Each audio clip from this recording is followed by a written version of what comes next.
Comment s'opère dans ce recueil le passage du dessin au texte poétique?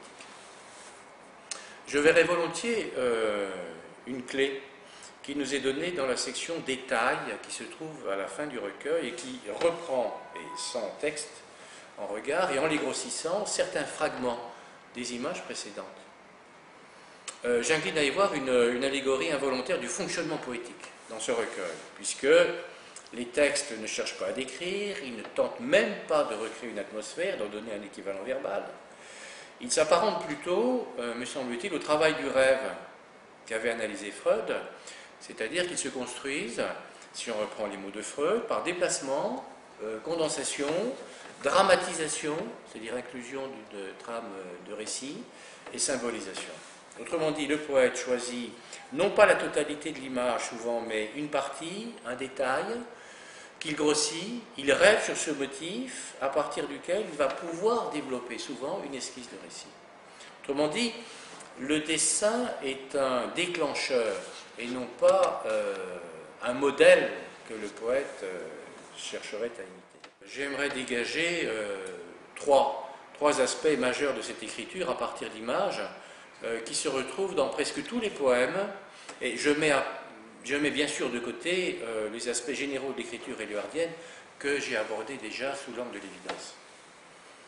Le travail de l'écriture relève souvent et simultanément, me semble-t-il, de trois principes, présente trois orientations: l'appropriation, la mise en récit et la polysémie. L'appropriation, elle correspond au cas, disons, le plus fréquent de rapport entre un texte littéraire et une inspiration picturale depuis le développement de la critique d'art, depuis Diderot, à peu près. Et surtout, chez les écrivains du XIXe siècle, autrement dit, l'image est appropriée, elle est colonisée par la sensibilité de l'auteur qui en fait le double, le miroir ou l'écran géant de son monde intérieur. On peut prendre un poème comme Plante aux oiseaux qui s'appuie sur un dessin qui est une proposition légère, alors que le poème en regard est une adresse typiquement éluardienne, qui se passe parfaitement du dessin d'ailleurs, une invitation à ce qu'il appellera, ce sera le titre d'un recueil paru en 1946, le dur désir de durer. C'est une rêverie personnelle traversée par des motifs d'angoisse propre à Éluard, la peur de la chute, et finalement pondérée par une fidélité originelle, ce qu'il appelle la première plume, le premier jour, et finalement un appel à prolonger l'élan de ce qu'il nomme la graine de force, l'image finale de l'arbre muet qui tient tête à la terre. Ce qui se dégage de ce texte, c'est de façon typiquement éluardienne une leçon de persévérance, de fidélité, d'obstination même dans le mouvement irrépressible de la vie, et on pourrait faire de ce poème, en le considérant à part, isolément du recueil, aussi bien une lecture politique qu'idéologique, ontologique, psychologique. Sur tous ces plans, il est manifestement caractéristique d'Éluard. Autrement dit, il ne relève que très peu d'un dialogue avec l'image, il fait plutôt figure de manifeste à partir des suggestions du dessin. Alors, autre orientation très générale, l'invention d'un caractère narratif que l'on trouve dans pratiquement tous les textes. Comme le disait déjà, mais c'est une évidence, le philosophe Lessing, dans son Laocoon en 1766, l'image est fixe, elle ne peut montrer qu'un moment, alors que le texte littéraire, même s'il est un poème, peut déployer un récit. Et c'est très souvent le cas ici, où le poète crée généralement un contexte et construit donc un arrière-plan narratif. Deux exemples que l'on peut renvoyer: le poème Des nuages dans les mains, qui se construit sur une opposition entre un passé marqué par le désespoir, la marche en arrière, les souvenirs, qui ne trouvent aucun équivalent dans l'image, et puis à la fin l'accord cadeau-confiance dans le monostige final.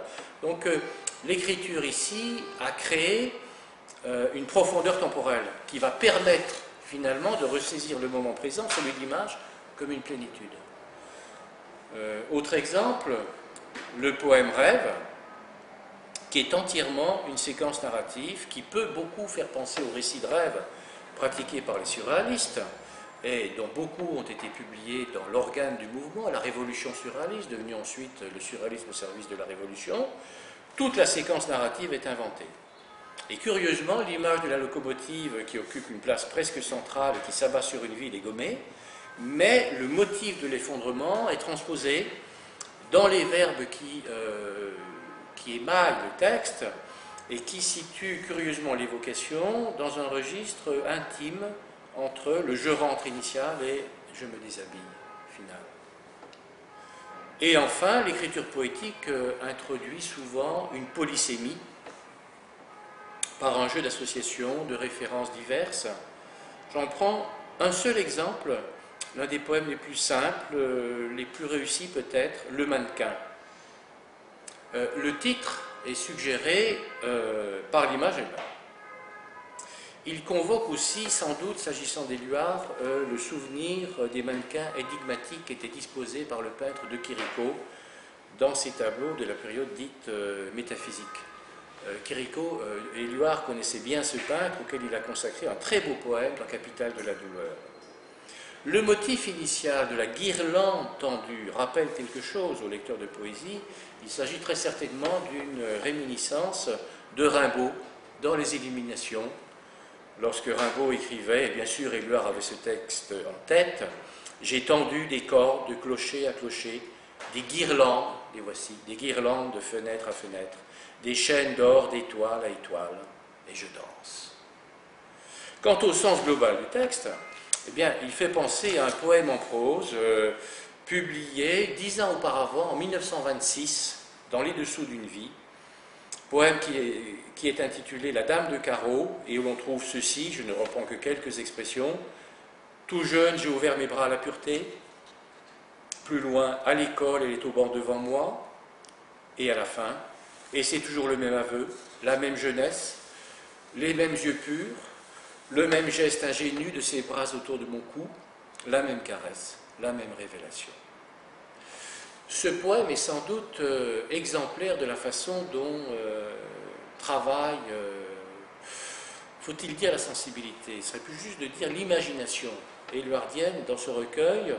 Elle se greffe sur certains éléments de l'image et elle développe, par association et réminiscence, à la fois visuelle et littéraire d'ailleurs, puisque les deux se croisent chez Éluard, une rêverie libre, aussi libre d'ailleurs que les mains du recueil, et donc ces mains libres, ce sont non seulement celles que représentent les images, celles du dessinateur, celles du poète, et pourquoi ne pas imaginer qu'elles sont aussi celles du lecteur, feuilletant le recueil, rêvant lui-même sur toutes ces marges blanches, qui à la fois relient et séparent les textes d'Éluard et les dessins de Man Ray.